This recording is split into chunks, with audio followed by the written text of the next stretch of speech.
Hello, producers. Hope you're all having a great day, and welcome to Talk with Bish. This video slash audio file is something that I'm now going to start doing. It's going to be like a blog type thing, and it's just basically me talking about anything music related, and really just discussing whatever topic comes to the top of my head, basically. So yeah, I hope you comment and come along with us and talk about your journey and all that sort of stuff. And yeah, so I'd love to hear from you as well. So today, what I want to talk about is one of the first things that I learned when I started to learn mixing, and that was the most basic, simple thing, which is what is a DAW. So obviously, for those of you that don't know, a DAW actually stands for Digital Audio Workstation. And it's basically, all it is just a piece of software on your computer that you can download. And this piece of software allows you to mix, to master, and to record your own music.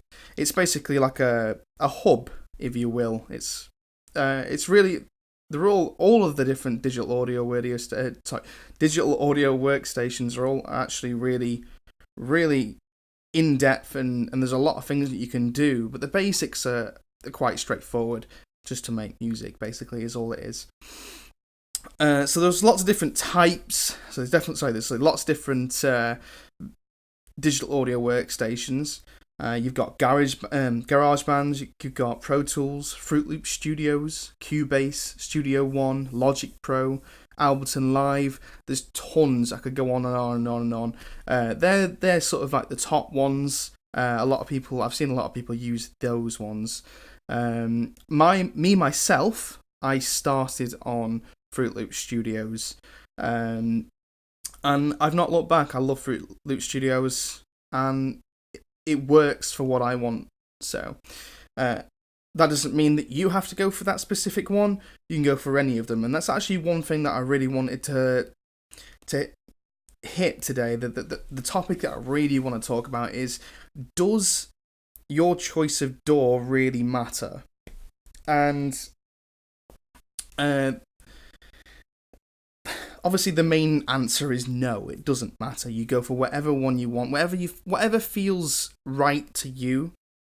I mean, for instance, the very first digital audio workstation that I used was way back in high school, and that was Cubase. And we're talking at least 7 or 8 years ago now. But I didn't have that much of a great experience with Cubase, mainly because I was not very good at it. I wasn't really paying too much attention to teachers teaching me how to do it. I wasn't really interested that much back then, because obviously I was in high school, and you know how it goes with high school. I was very interested in what it does, but I couldn't get my head around it at the time. So I had bad experiences with Cubase back then, and that's why I never went for Cubase now. I did, however, have a friend that showed me Fruit Loop Studios a while back, and I always found it really, really interesting. Making drum beats and all sorts like that with a sequencer. Just the interface really works for me, and that's what I love. So I went out and bought Fruit Loop Studios. You can go for whatever DAW you like, and that's the beauty of it. But the one thing I wanted to talk about is, the other day I was sat there looking at some tutorial videos. I was on YouTube checking out some of the very first videos that the Recording Revolution ever did. Graham Cochran.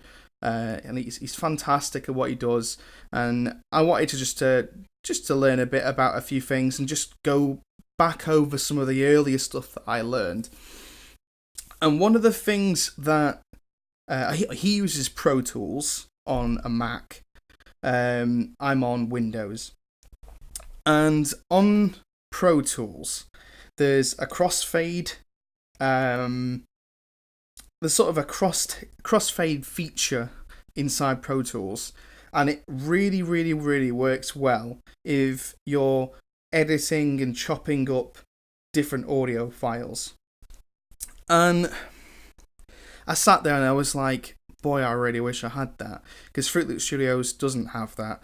Not that I'm aware of. For all I know, there could be a really great way of doing it, but I've been researching a bit and I can't seem to see any particular way of cross-fading tracks properly, so that they don't click, so they don't sound bad between each transition.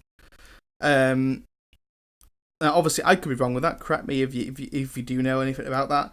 But yeah, so that was one thing that I saw on Pro Tools that I really, really liked, and that one little tiny thing makes you look at that Pro Tools, and it makes you think, wow, I really want that. I really, really like that. And it's strange because in your head, you want to stick to Fruit Loops or whatever your DAW may be, but you just want that extra feature to really, really help you. And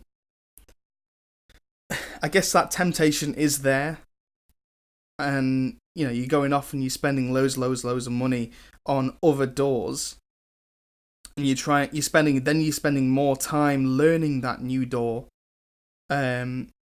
which it costs a lot, really, because you're not only then costing yourself a lot of money, because they're about £100 DAWs or around there anyway, depending on what version you get, of course, obviously. And then you've also got, obviously there are some free ones out there as well, but yeah, I mean, like for instance, I think GarageBand's GarageBand's free. I think I'm not 100% sure on that one. But yeah, so that one little feature made me think about changing to a different audio workstation, and it's stuff like that like for instance, the Recording Revolution really taught me to just take a step back with spending money on gear and all of that sort of stuff. And I mean, before I started doing music, I was so silly with my money, and I just wanted so much to buy every piece of gear in the marketplace as best as I could, because I thought that those would really help me out, and to some degree, some of them do help, and that's great. I'd like things like Easy Drummer and stuff like that, because I have got no drum kit, and I've got no space in my room for a drum kit, and my parents and of course obviously my neighbours would not like that sort of thing anywhere near the house that I live in. So it's really quite tricky for me to get drums into my session properly recorded with a microphone. So I have to use something like Easy Drummer, or the Fruit Loops beat maker already built into Fruit Loops, to make a good sounding drum kit. It's rather that, or I go out and I spend lots of money on drum lessons, and then going off to a professional studio to record my tracks. And in that situation, then you've only got an hour or two, which is brilliant in a sense, because that actually does stop you from being lazy, but you're spending a lot of money there by doing so. So that's one of my issues, is being able to record drums in my own space, and it's quite a tricky thing to accomplish when you've got no instrument. It's quite a hard thing. So something like Easy Drummer it's like a lifesaver. However, I do know that I don't need it. It's just, it would help a great deal. So it's having that line. You've got to sort of be careful about the line that you cross when it comes to buying things, when it comes to music and music production. Uh, Essentially, all you need is a headset or a pair of headphones or a set of speakers, depending on what you want to do, or both preferably. But you only need one technically.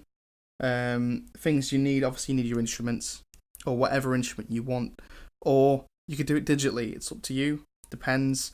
I've made a few digital songs and they sound very good.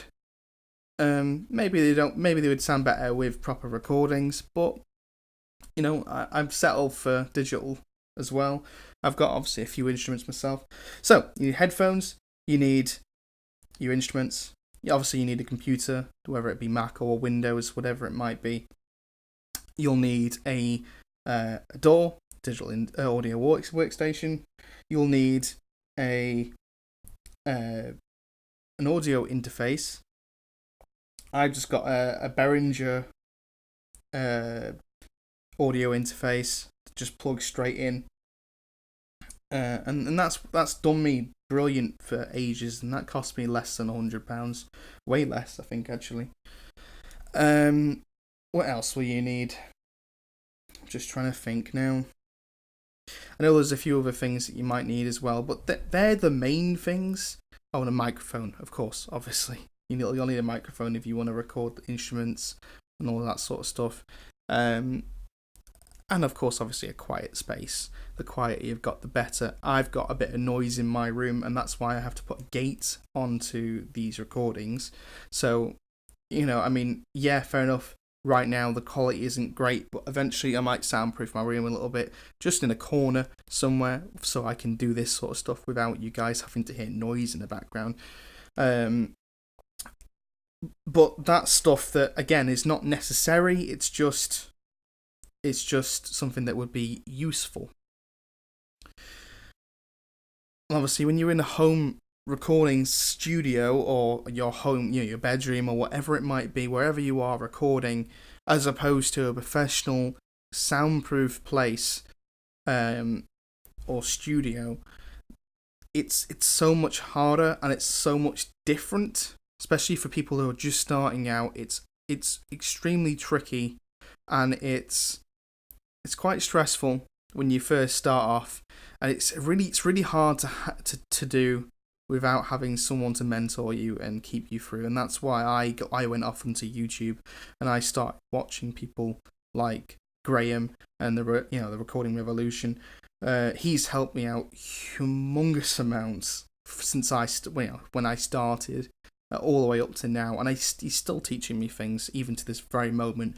But the thing that he's taught me the most is just your own mindset, is keeping yourself from spending money and working on what is important, and that is your own recordings. And because if your